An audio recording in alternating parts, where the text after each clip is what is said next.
Studio green films K Gnanavel Raja தயாரிப்பில் சூர்யா நடிக்கும் Kanguva November 14 முதல் திரையரங்குகளில். GT Holidays, South India's #1 travel brand. You know you are special when you're with GT Holidays. தமிழகத்தையே இன்னைக்கு பரபரப்புக்குள்ள தள்ளி இருக்கிற விஷயம் என்ன அப்படின்னா, நயன்தாரா நடிகர் தனுஷ் மீது சுமத்தி இருக்கக்கூடிய ஒரு மாபெரும் குற்றச்சாட்டு தான்.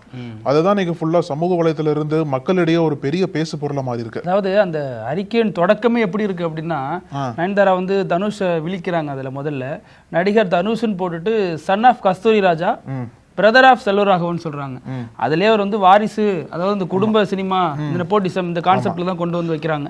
நீங்க இப்படிலாம் வந்தீங்க, நான் வந்து தன்னிச்சையா மேல வந்தேன், எந்த பின்புணும் இல்லாம மேல வந்தேன் அப்படின்ற ஒரு இதை பதிவு பண்றாங்க அப்படின்னு சொல்லிட்டு மிக கடுமையா காட்டமா அந்த அறிக்கை முழுக்க தனுஷ் விமர்சிக்கிறாங்க.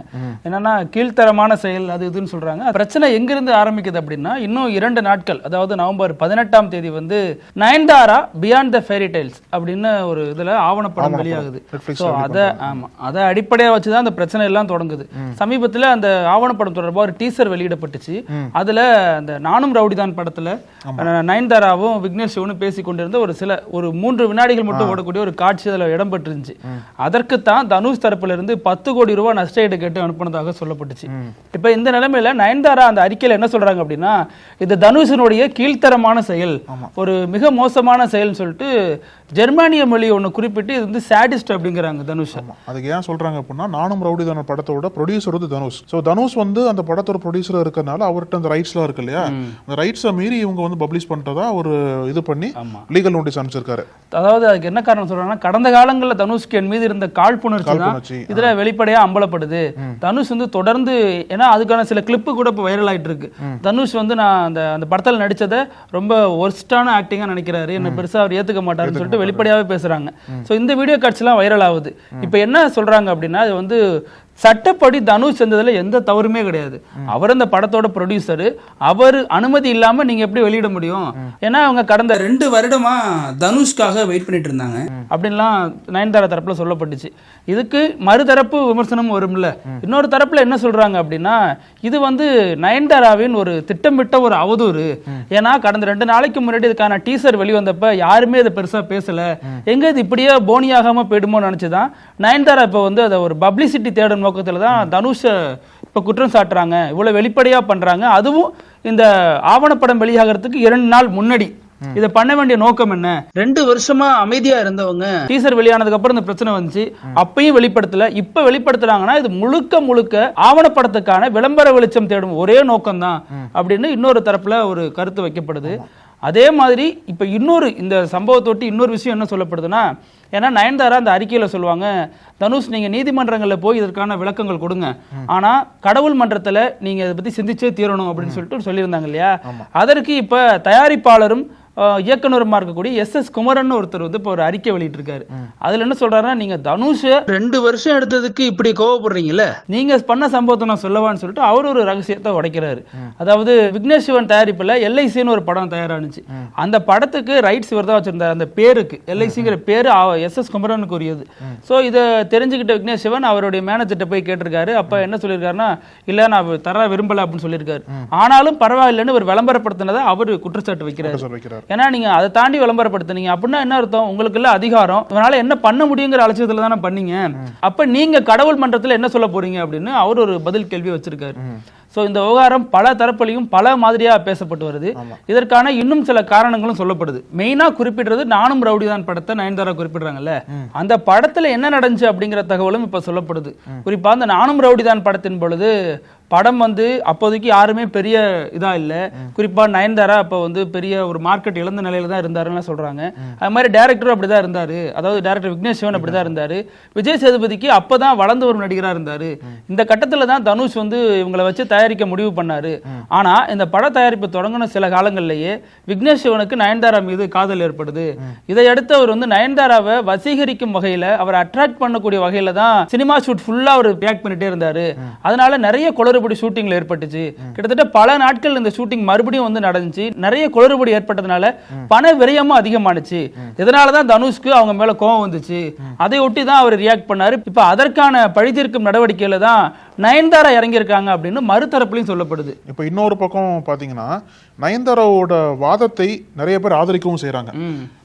அதுல ஆதரிக்கிறவங்க யாருன்னு கேட்டீங்கன்னா பல நடிகைகளும் உண்டு. அதாவது நான் தனுஷ் கூட நடிச்ச கடந்த கால நடிகை அனுபமா பரமேஸ்வரன், அப்புறம் நஸ்ரியா, இந்த மாதிரி நடிகைகள்லாம் வந்து நயன்தாரா பக்கம் ஆதரவா நிக்கிறாங்க. நயன்தாரா அவங்களோட ஸ்டேட்மெண்ட்ல ஒரு விஷயத்தை ஸ்ட்ராங்கா சொல்றாங்க. அதாவது லீகல் நோட்டீஸ் அனுப்பிச்சிங்க, அது என்ன கம்பல்சரி தெரியல உங்களுக்கு, ஆனா அதே மாதிரி மாறலாம் ஒரு விஷயம் இருக்கு அப்படின்னு தனுஷ் கேக்குறாங்க.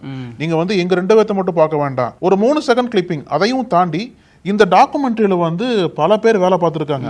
அவங்க வந்து பல ஆண்டுகளா அந்த எஃபோர்ட் போட்டு தான் டாக்குமெண்ட்ரி வெளியே கொண்டு வர முடிஞ்சிருக்கு. இந்த சமயத்துல வந்து அந்த டாக்குமெண்ட்ரியில நானும் ரவுடிதான் படத்தோட சீனை யூஸ் பண்றதோ இல்ல சாங்ஸை யூஸ் பண்றதுக்கோ வந்து உங்கள்ட்ட நாங்க அப்ரோச் பண்ணோம். அந்த என்ஓசி வந்து நீங்க இன்னும் கொடுக்காம இழுத்தடிச்சிட்டே இருக்கீங்க. அந்த இழுத்தடிப்புக்கு காரணம் என் மேல இருக்கிற பர்சனல் வெஞ்சன்ஸ் தான். நீங்க எங்க 2 பேர் மட்டும் பார்க்காம இந்த டாக்குமெண்ட்ல ஒர்க் பண்ண எல்லாத்தையும் பார்த்து மாறலா நீங்க வந்து நடவடிக்கை எடுக்கணும். லீகலா எடுத்தது ஒரு பக்கம் இருந்தாலும் மாறலா நீங்க கொஞ்சம் யோசிக்கணும் அப்படின்ற ஒரு கருத்தையும் வந்து நயன்தாரா சொன்னாங்க. இந்த கருத்துக்கும் நயன்தாராக்கு வந்து ஆதரவு பெருகிட்டு தான் இருக்குன்னு சொல்லலாம். இன்னொரு பக்கம் இது ஒரு பக்கம் இருந்தாலும் இன்னொரு தரப்பு இதுக்கும் விளக்கம் சொல்றாங்க. என்னன்னா உங்களுக்கு உங்களுடைய டாக்குமெண்ட்ரி முக்கியங்கிறது மாதிரி நடிகர் தனுஷ்க்கு அவருடைய படம் முக்கியம் தானே, அதுல அவர் எடுக்கிறதான இறுதி முடிவு. நீங்க எப்படி உங்க விருப்பத்தின் பேரில் அவர் எப்படி தரணும்னு நினைப்பீங்க? அவரு இதன் தொடர்பா தர வேண்டாம்னு நினைக்கிறாரு. அதன் தொடர்பா சட்ட ரீதியா நீங்க நடவடிக்கை எடுங்க. அதை விட்டுட்டு அவர் மேல போற போக்குல அவதூறு அள்ளி வீசுறீங்களே, இல்ல தனிப்பட்ட வெஞ்சன்ஸ் உங்க மேல அவருக்கு இருக்குன்னா அது என்னன்னு வெளிப்படையா பகிரங்கப்படுத்துங்க அப்படிங்கிற தரப்பும் போயிட்டு இருக்கு. இப்ப வந்து சொல்ல போனா துர்கா சந்திரமுகியா மாதிரி ஆடிட்டு இருக்காரு அப்படிதான் சொல்லணும். நீங்க சொன்னது போல அந்த என்ஓசி தராததுக்கு பின்னாடி இருக்கக்கூடிய வெஞ்சன்ஸ் என்ன, ஏன்னா தனிப்பட்ட வெஞ்சன்ஸ் இருக்கும்போது அதை தான் குற்றச்சாட்டை நயன்தாரா வைக்கிறாங்க. என் மேல வந்து ஒரு பெரிய காழ்ப்புணர்ச்சி தனுஷ்க்கு இருக்கு, அந்த காழ்ப்புணர்ச்சியை காட்டுறதுக்காக தான் இந்த மாதிரி என்ஓசி கொடுக்காம இழுத்தரிச்சிட்டு இருக்காரு அப்படின்ற குற்றச்சாட்டை வைக்கிறாங்க. அது மட்டும் இல்லாம நீங்க முன்னாடியே சொன்னது போல ஜெர்மன்ல இருக்கக்கூடிய ஒரு வார்த்தையை யூஸ் பண்ணி தனுஷ் வந்து பல ஆண்டுகளா மாஸ்கோட தான் வெளியில இருக்காரு.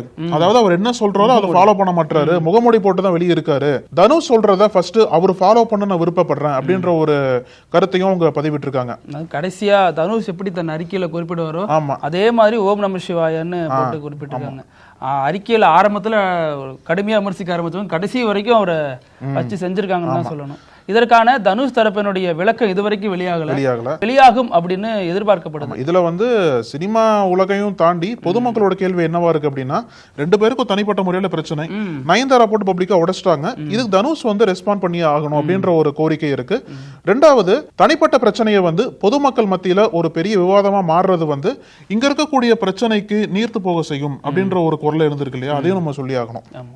சிலர் சொல்றாங்க கங்குவா படத்தை மட்டுப்படுத்த இது பயன்படுத்திருச்சு அப்படின்னு கூட சொல்றாங்க. அதுவும் போயிட்டு இருக்கு ஒரு பக்கம் சோசியல் மீடியால. நாம் தமிழர் கட்சி தலைமை ஒருங்கிணைப்பாளர் சீமான் இருக்கார் இல்லையா, தொடர்ந்து பல மாவட்டங்களுக்கு சுற்றுப்பயணம் போயிட்டு அங்க உள்ள நிர்வாகிகளோட கலந்தாலோசனை செஞ்சுட்டு வர்றாரு. இதன் தொடர்பா நேற்று கூட நம்ம பார்த்த வீடியோல அங்கங்க சர்ச்சை எழுந்துச்சு. கட்சிக்காரர்கள் ஏன் எங்க ஜாதி தலைவருக்கு மாலை போடல அந்த மாதிரி கேள்வி எல்லாம் எழுப்பி ரொம்ப தர்ம சங்கடமான சூழல் சீமான் முன்னாடியே ஏற்பட்டுச்சு. சோ இந்த நிலையில தான் கடந்த ஜனவரி மாதம் நடந்த சம்பவத்துக்கு இப்போ ஒருத்தர் கட்சியில இருந்து நீக்கப்பட்டிருக்காரு. ஜனவரி வரப்போகுது. ஆமா, ஜனவரி வரப்போகுது. இப்பதான் அந்த வீடியோ வைரலா இருக்குன்னு சொல்றாங்க. அதாவது திருநெல்வேலியில செல்வகுமார் அப்படிங்கிற ஒருத்தர் நில எடுப்பு தாசில்தார்னு சொல்றாங்க. அந்த அரசு பதவியில இருந்துட்டு வர்றாரு. இவரது மனைவி திருநெல்வேலி சார்பா அங்க இருக்கக்கூடிய சட்டமன்றம் நாடாளுமன்ற தொகுதியில நாம் தமிழர் கட்சி சார்பா போட்டிட்டு இருக்காங்க. அதே மாதிரி அந்த மாநில இளைஞரணி பாசறை பொறுப்புலையும் இருக்கிறதா சொல்லப்படுது. இந்த நிலைமையில தான் இவருடைய புகைப்படம் வெளியானதுக்கு அப்புறம் அது கடுமையான சர்ச்சையை ஏற்படுத்திடுச்சு. பொதுவா அரசு அதிகாரிகள் யாருமே வந்து ஒரு கட்சி சார்ந்த பணிகள்ல நேரடியாவோ அல்லது மறைமுகமாகவோ ஈடுபடக்கூடாதுங்கிறது விதி. இந்த நிலையில மனைவி தானே இருக்காங்க, இவரு ஒன்னும் பிரச்சனை இல்லைன்னு அத்தனை நாள் சொல்லிட்டு வந்தாங்க. ஆனா இப்ப இவர் இருக்கிற புகைப்படம் யாரோ ஒருத்தங்க அந்த கட்சியில சார்ந்தவங்களே ஒரு பிடிக்காத ஒருத்தங்க எடுத்து வைரல் பண்ணிட்டாங்க. அதை அந்த போட்டோவோட ரவுண்டு போட்டு அவரை காமிச்சு தொடர்ந்து காமிச்சு இப்ப அவரை சஸ்பென்ஷன்ல கொண்டு போய் வச்சிருக்காங்க. காத்திருப்போர் பட்டியலில் மாற்றப்பட்டு இப்ப வெயிட் பண்றாரு. அடுத்த அரசு என்ன நடவடிக்கை எடுக்கும் அப்படிங்கிறதுக்காக நாம் தமிழர் மட்டும் இல்ல திமுகவை சேர்ந்தவர்களும் காத்துட்டு இருக்காங்க, வெயிட் பண்ணிட்டு இருக்காரு. அரசாங்கம் கூப்பிடுமா இல்ல நாம் தமிழர் கட்சி கூப்பிட போதா, எங்க போய் சேரலாம்னு சொல்லி வெயிட் பண்ணிருக்காரு போல. இப்போ இன்னொரு முக்கியமான செய்தி, மகாராஷ்டிரா தேர்தலை ஒட்டி மகாராஷ்டிரா தேர்தலில் ஒரு பக்கம் அரசியல் மோதல் இருந்தாலும் இன்னொரு பக்கம் யாரு பால் தாக்கரேவோட வாரிசா வர போறா அப்படின்ற மோதல் வந்து இப்ப பெருசா இருக்கு. உத்தவ் தாக்கரே தானே, உத்தவ் தாக்கரே தான் வாரிசு. ஆனா அரசியல் ரீதியா அவரோட கொள்கைகளை யாரு வந்து கொண்டு போறாங்க அப்படின்ற ஒரு போட்டி இருக்கு இல்லையா. சிவசேனா பால் தாக்கரே இருந்த வரைக்கும் அவர் மட்டும் தான் அரசியலில் ஈடுபட்டார். அவரோட குடும்பம் யாருமே அரசியல் வரல. அவரோட மறைவுக்கு அப்புறம் உத்தவ் தாக்கரே வந்தாரு, அப்புறம் ராஜ் தாக்கரே வந்தாரு. உத்தவ் தாக்கரே சிஎம் ஆனதுக்கு அப்புறம் பாஜக அந்த கட்சியை உடச்சு விட்டு அங்க ஏக்நாத் ஷிண்டே ஒருத்தர் உருவாக்கி இப்ப அவர் சிஎம் வச்சிருக்காங்க இல்லையா. இப்ப பால் தாக்கரேயோட அரசியல் வாரிசு யார் அப்படின்ற போட்டியில உத்தவ் தாக்கரே, ஏக்நாத் ஷிண்டே இந்த 2 பேருக்கும் ஒரு கடும் போட்டி வந்து போயிட்டு இருக்கு. அதுவும் தேர்தல் வர சமயத்துல யார் வந்து ப்ரூவ் பண்ண போறாங்க அப்படின்ற கேள்வி எழுந்திருக்கு. உத்தவ் தாக்கரே என்ன சொல்றாரு அப்படின்னா, ஏக்நாத் ஷிண்டே தான் எங்களுக்கு துரோகம் பண்ணிட்டு போயிட்டாரு அப்படின்னு ஒரு குற்றச்சாட்டு வைக்கிறாங்க. ஆனா அவர் என்ன சொல்றாரு அப்படின்னா, உத்தவ் தாக்கரே தான் பால் தாக்கரேக்கே துரோகம் பண்ணி அவரோட கொள்கைகளுக்கு அகைன்ஸ்டா செயல்பட ஆரம்பிச்சிருக்காரு அப்படின்ற ஒரு வாதத்தை வைக்கிறாங்க. ஏக்நாத் ஷிண்டேக்கு இன்னொரு பெரிய பிளஸ் என்ன பாக்குறாரு அப்படின்னா, என் பின்னாடி பாஜக இருக்கு, பாஜக உதவியோட நான் பால் தாக்கரோட வாரிசா கண்டிப்பா வந்துடுவேன், உத்தவ் தாக்கரேக்கு இந்த வாட்டி தோல்விதான் கிடைக்கும் அப்படின்ற ஒரு இதையும் வச்சிருக்காங்க. இவங்க 2 பேருக்கு நடுவுல ராஜ் தாக்கரே நான் மட்டும் சும்மாவா, நானும் வரேன்னு சொல்லிட்டு இந்த தேர்தல் போட்டியில அவரும் கலந்துருக்காரு. அவரோட வாரிசும் தேர்தல போட்டி போடுறாங்க. தாக்கரே ஃபேமிலியில இருந்து வாரிசுக்கு இடையே போட்டி, அரசியல் ரீதியான வாரிசு யாருன்ற போட்டி. மகாராஷ்டிரா தேர்தல் நெருங்க பெரிய பூதகரமா இருக்கு. தேர்தல் முடிவுகள் தெரிஞ்சதுக்கு அப்புறம் மகாராஷ்டிராவோட அடுத்த முகம் யாரு, அந்த முகம் வந்து பால் தாக்கரே வாரிசா வருவாங்களா இல்ல மாற்று கட்சியில இருந்து வர போறாங்களா அப்படின்ற ஒரு கேள்விக்கு மக்கள் கண்டிப்பா பதிலளிப்பாங்க. ஆனா இதுல ஏக்நாத் ஷிண்டே இருக்காருல்ல, ஏக்நாத் ஷிண்டே வந்து என்னதான் பால் தாக்கரே முகமாவே வெளிவந்தாலும் வரவிருக்கக்கூடிய தேர்தலில் ஒருவேளை பாஜக கூட்டணி ஜெயிச்சாலுமே அவர் வந்து முதல்வரா முன்னிறுத்தப்பட மாட்டாரு அப்படின்னு பாஜகவை சேர்ந்தவங்களே சொல்லிட்டாங்க. அதனால அவர் ஏன் கிளைம் பண்றாரு, எதுக்காக கிளைம் பண்றாருங்கிறது ஒரு கேள்வி. இல்ல அது வந்து அது மூலியம் பாஜக பதிலும் கொடுக்கலாம். ஏன்னா பால் தாக்கரே தான் மகாராஷ்டிரால ஒரு மிக முக்கிய தலைவரா இருந்தாரு. அவரோட வாரிசா நான் இருக்கும் போது என்ன மாதிரி யாருன்னா கொடுத்துட்டீங்களா நீங்க, நான் தான் சிஎம்மா வரணும் அப்படின்ற ஒரு வாதத்தையும் வைக்கலாம் இல்லையா. அதே மாதிரி இந்த பக்கம் தேசியவாத காங்கிரஸும் சரத்பவாரோட தேசியவாத காங்கிரஸ் வந்து ஒரிஜினலா அல்லது அஜித் பவாரோட ஒரிஜினலாங்கிற விமர்சனமும் போயிட்டு இருக்கு. இப்பதான் சரத்பவார் முக்கியமான ஒரு ஸ்டேட்மெண்ட் கொடுத்திருக்காரு. கட்சியில எக்காலத்திலுமே அஜித் பவார் சேர்த்துக் கொள்ளப்பட மாட்டார் அப்படிங்கிற ஒரு ஸ்டேட்மெண்ட்டை வெளிப்படையாக கொடுத்திருக்காரு. ஆமா, பொறுத்திருந்து பார்க்கலாம். நவம்பர் 20ஆம் தேதி மகாராஷ்டிரால தேர்தல் நடக்க போகுது. நவம்பர் 23 இன்னொரு அடுத்த வாரத்துக்கு இன்னொரு தேர்தல் முடிஞ்சு ரிசல்ட் வந்திருக்கும். ஆமா, 23ஆம் தேதி மக்கள் யார் பக்கம் அப்படின்ற தீர்ப்புக்கு விடை கிடைச்சிடும். நம்ம தொடர்ந்து பேசலாம். நன்றி. பார்க்கலாம் அழகு. மண்ணை கவ போறது யாரு, மக்களை ஆள போறது யாருங்கிறத பொறுத்திருந்து பார்ப்போம். நன்றி அழகு. நன்றி பிருத்திவி. சினிமா தளபதி இன்று அரசியல் தலைவர். தடைகள் 1000 கடந்த கதைகள் சொல்லும் விறுவிறுப்பான நக்கீரன் பப்ளிகேஷன் புத்தகங்கள் உங்கள் நக்கீரன் பதிப்பகத்தில். நக்கீரன் டிவிக்கு சப்ஸ்கிரைப் செய்யுங்கள். உங்கள் ஆதரவே எங்கள் பலம். ஆசிரியர்களுக்கு நண்பனாகவும் மாணவர்களுக்கு ஆசானாகவும் திகழும் தேர்வு வழிகாட்டி.